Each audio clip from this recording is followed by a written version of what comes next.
is it right po ba to join or participate in protest and activism as a Christian? Where should we stand when it comes to politics? Okay, so protest and activism. Meron na bang naka-experience yun dito? Siyempre, hindi magtataas.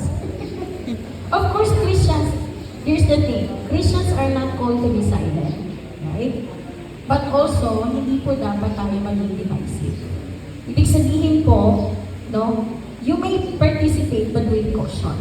But if that's protest or activism could destroy your Christian walk and your identity in Christ, then we should not participate. Right? Kasi ang position po natin in politics, okay, kailangan ito ay be guided by the biblical values.